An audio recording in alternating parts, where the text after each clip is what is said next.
आज मैं जब यहाँ पे खड़ा हूँ, मैं बहुत मुश्किल से खड़ा हूँ, क्योंकि सुबह परमेश्वर ने मुझे एक स्वप्न दिखाया जो देख के मैं सुबह से प्रॉपर चल नहीं पा रहा हूँ।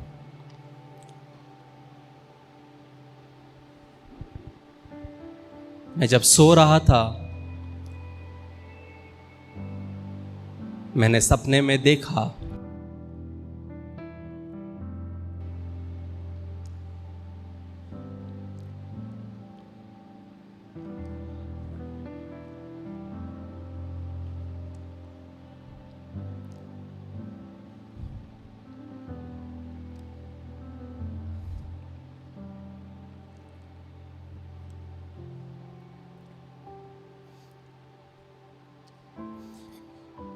मैं अपने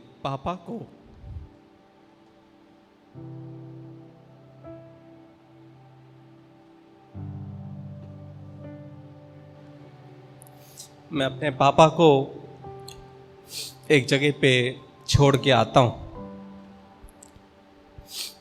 वो दूसरे सिटी गए सेवकाई के लिए।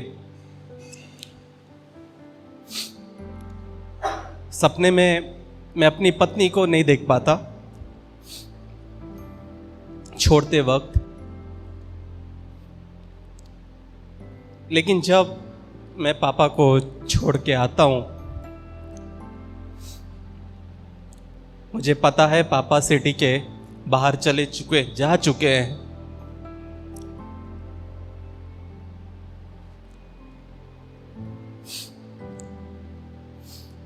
कुछ समय के बाद मैं कहीं और गाड़ी पार्क करता हूं।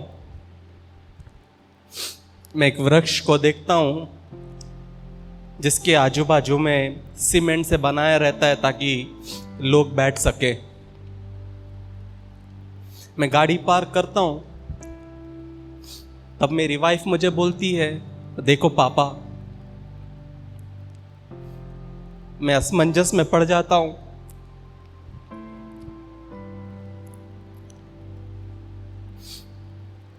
कि अभी तो छोड़ा था, ये कौन है?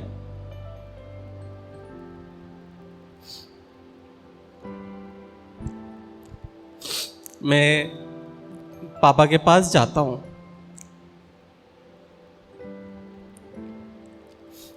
पापा को देखता हूं, छुआ नहीं। पापा बोलते हैं,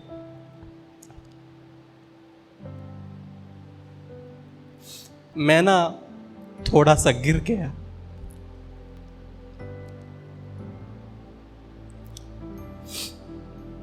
इसलिए अब वापस नहीं आ पाऊंगा।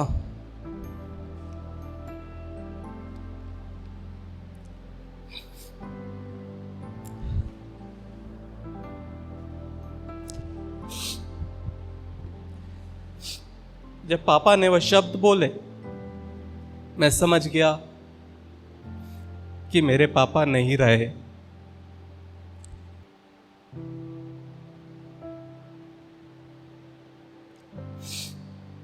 हो सकता है दूसरे सिटी में जहां गए, एक्सीडेंट हुआ होगा, मैं नहीं जानता।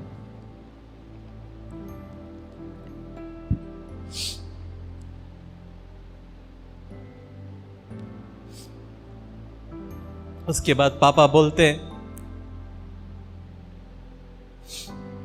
मैं तुझे कुछ दिखाना चाहता हूं।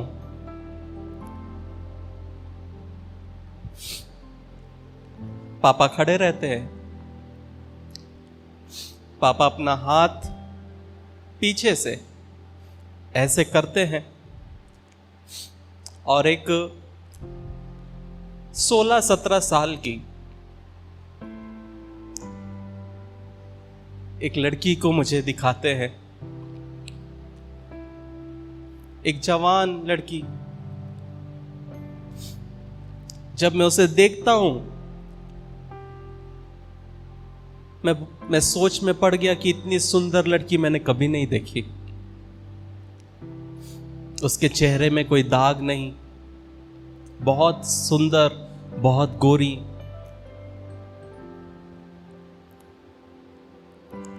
और देखते देखते पापा के शरीर में रोशनी आने लगती है, और वो रोशनी बढ़ते बढ़ते वहां से पापा चले जाते हैं।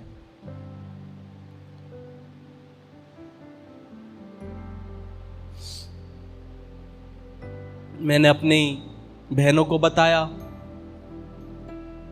कि पापा नहीं रहे। मम्मी सो रही थी, मैंने मम्मी को जाके जगाया कि मम्मी पापा नहीं रहे। मम्मी बहुत रोने लगी।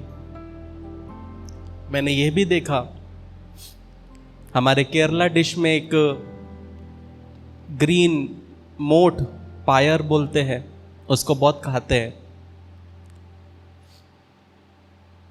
जहां मम्मी वो पायर उबाल रही है, लेकिन जहां नमक डालना है वहां पायर डाल रही है। और मैं मम्मी को बोलता हूं कि दूसरे सिटी में पापा गए ना, तो हम चलते हैं, वहीं पे उनको दफना के हम वापस आएंगे। यहां लाने की जरूरत नहीं है। वो कोई भी जमीन पे क्यों ना रहे, वो मसीह में है, और एक दिन हम मिलेंगे। ये देखकर मैं उठता हूं सुबह, और सुबह से एक ही सवाल जो मेरे जिस्म में था, जो मैं पूछ रहा था, वो लड़की कौन है?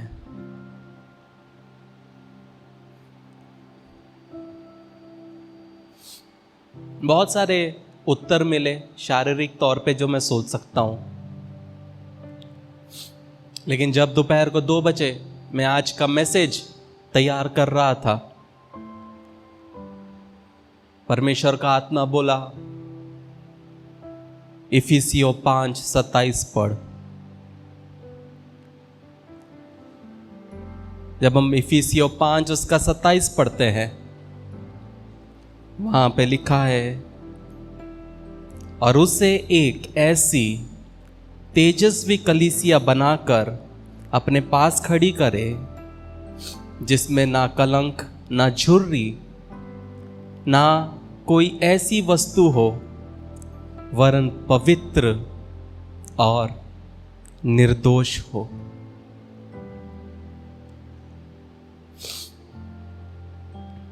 जो जवान कन्या को, स्त्री नहीं बोलूंगा, लड़की को,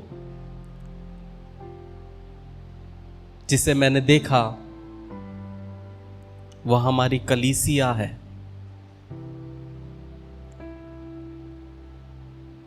एक ऐसी कलीसिया जिसमें कलंक नहीं है, जिसमें झुर्री नहीं है, जिसमें कोई भी अपवित्रता नहीं है, और जो निर्दोष है।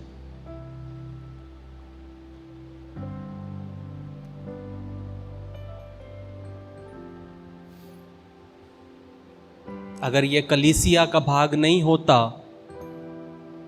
तो ये मैं आपसे बिल्कुल नहीं बताता, लेकिन इसमें कलीसिया था, इसीलिए मैंने आपसे ये शेयर किया।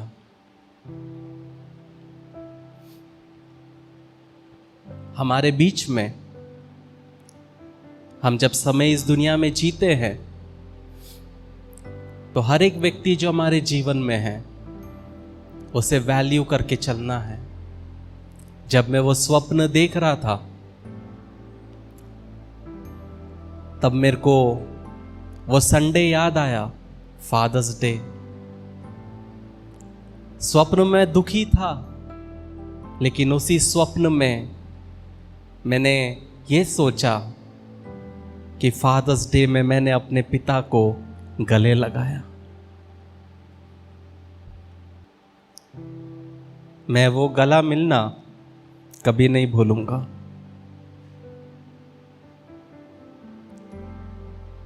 हमारी कलीसिया लोगों के ट्रेडिशन से ज़्यादा, लोगों के सोच विचार से ज़्यादा जो कलीसिया कल्चर में जीती है, इफ्स और बट्स में जीती है, हम वो कलीसिया नहीं है। हम लोगों के बनाए हुए कोई भी प्रथाओं पे नहीं चलते। हमें सिर्फ परमेश्वर का वचन चाहिए, और वचन जब हम पढ़ते हैं हम जानते हैं कलीसिया की स्थापना के पहले परमेश्वर ने परिवार बनाया।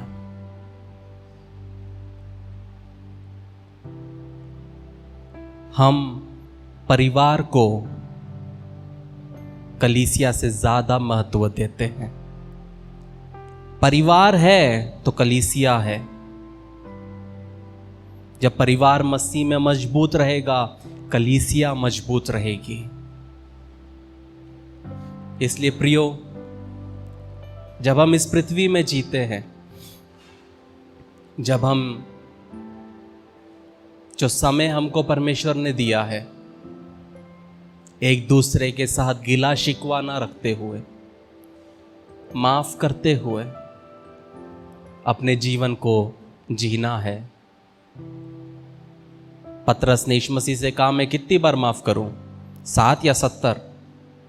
यीशु मसीह बोलता है 70 भी क्यों ना हो, 700 भी क्यों ना हो, क्योंकि मरने के बाद शरीर को हिलाकर रोने से कोई फायदा नहीं। आज वो समय है जब हम अपने आप को बदल सकते हैं, हमारी सोच को बदल सकते हैं।